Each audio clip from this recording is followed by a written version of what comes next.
Mungkin sebahagian orang dia duk heran macam mana ada Nabi pun ada hamba. Sistem perhambaan kita telah sebut beberapa kali ialah sistem yang lama. Bahkan sistem perhambaan itu daripada segi sejarahnya dia lebih kuat daripada arak, judi dan seumpamanya. Kerana hamba dipraktiskan oleh banyak komuniti dalam dunia, banyak masyarakat dalam dunia. Hampir tidak ada masyarakat yang tidak ada hamba di dalam mereka. Hamba bukan saja soal pengabdian, kerja, tetapi ia membabitkan soal ekonomi. Kalau dihapuskan sistem hamba sekaligus, dia akan menyebabkan keruntuhan ekonomi. Sebab itu ketika William Wilberforce di UK, di England, berjuang untuk menghapuskan hamba, antara tuduhan yang dikenakan kepada William Wilberforce ialah dia mengkhianati ekonomi negaranya dan menderhaka pada raja. Itu pada zaman moden. Adalah maksudnya zaman tak berapa jauh daripada. Tuan-tuan boleh tengok William Wilberforce, The Amazing Grace.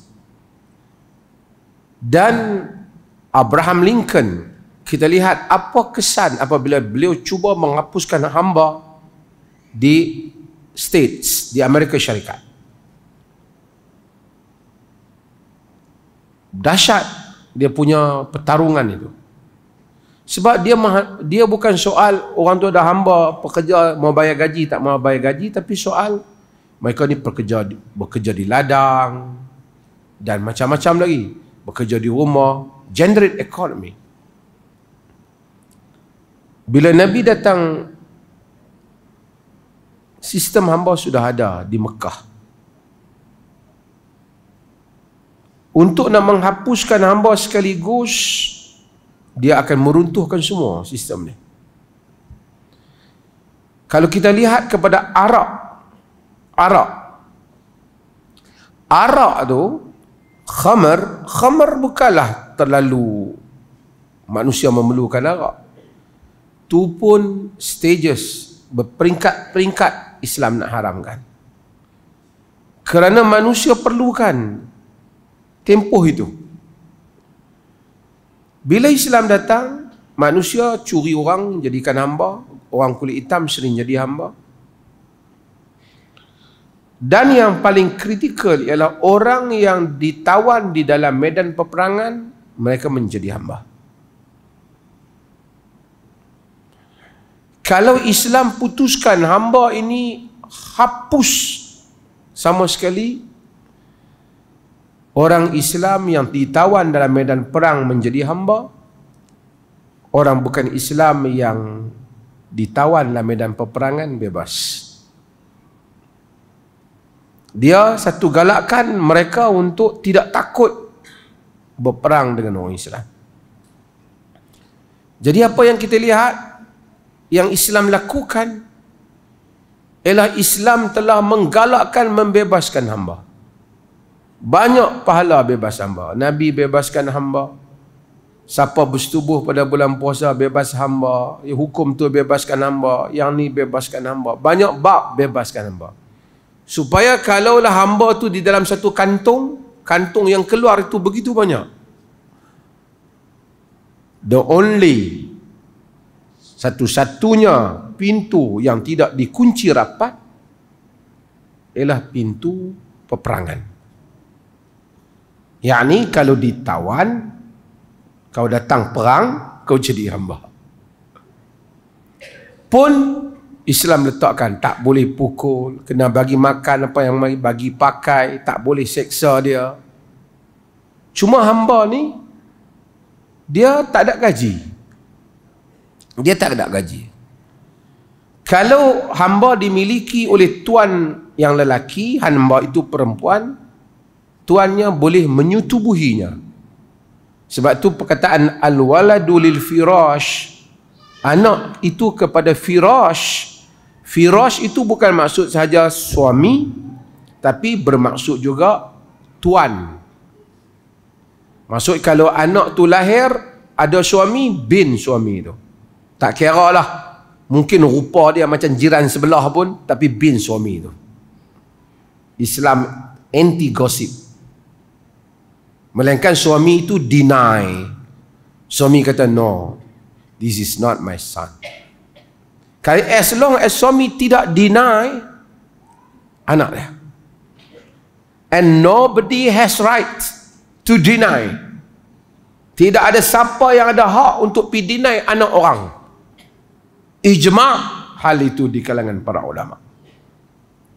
Tak boleh kita kata tu sebenarnya bukan anak dia. Kita tak ada siapa yang boleh membantah seorang anak orang tu melainkan bapaknya sahaja. Walaupun dia tengok rupa sebiji macam Bangladesh yang main pasang pipe hari tu, tapi tetaplah anak dia selagi suami dia tak kata yang ni bukan anak saya. Kerana itu semua andaian, yang pasti anak dia kena tu suami dia. Melainkan suami kata, suami nak kata bukan, suami kena li'an, yakni kena laknat. Yakni proses li'an, proses melaknati. Dia sumpah dan dia laknat. Ketika itu dipisahkan selama-lamanya, tidak lagi dinasabkan kepada dia. Tak apa. Tapi kalau dia ada tuan dia. Tadi saya sebut ni sebab tadi ada orang mai dengar taklimat pasal hadis Utbah bin Abi Waqqas dengan Zam'ah. Utbah bin Abi Waqqas, saudara dia Sa'ad bin Abi Waqqas yang kita baca hari itu. Dia mari kepada Nabi, dia bagi tahu bahawasanya satu orang hamba tu ialah anak kepada saudara dia yang telah meninggal, iaitu Utbah bin Abi Waqqas. Dia Sa'ad bin Abi Waqqas. Rupa pun nak sama dengan Utbah. Tapi ketika budak tu lahir, hamba itu di bawah Ibn Zam'ah. Di bawah Zam'ah. Jadi oleh kerana dia di bawah Zam'ah, saudara anak Zam'ah kata tak, yang tu saudara dia, anak bapa dia. Dia kata bukan, anak saudara saya. Tengok rupa pun nak sama. Nabi kata al-waladu lil firash. Anak kepada pemilik firash, pemilik tempat tidur. Maksud pemilik itu maksudnya suami ataupun tuan yang punya kepada hamba. Maksud kalau ada hamba, lelaki itu boleh menyetubuhi hamba itu. Dan kalau datang anak tu bin dia, bukan bin Abdullah kepada, tak ada cerita bin Abdullah ni, tak ada. Bin kepada tuan dia tu.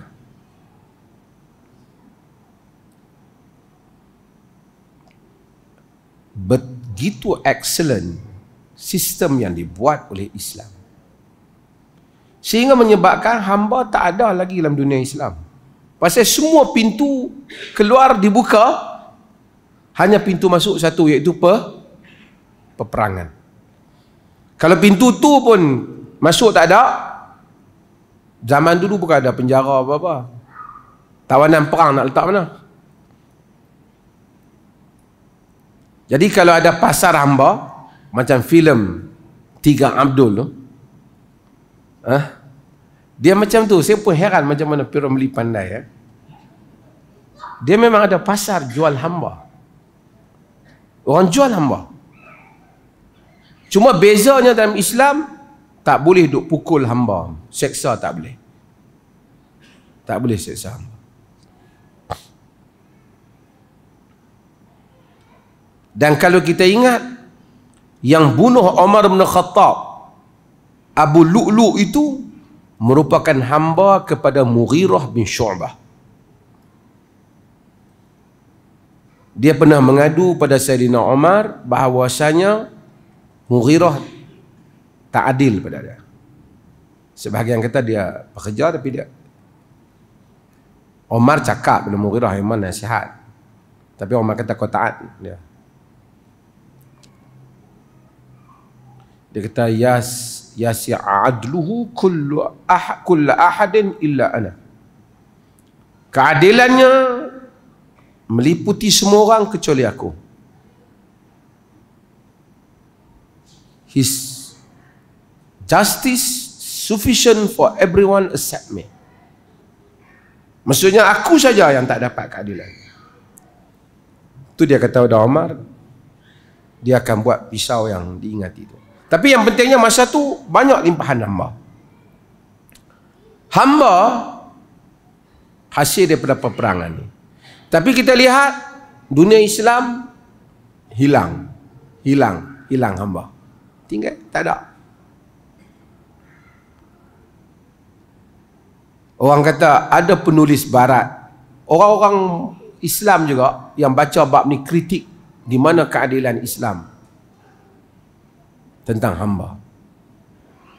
Dia pun ni pengkagum barat, kata you forget yourself.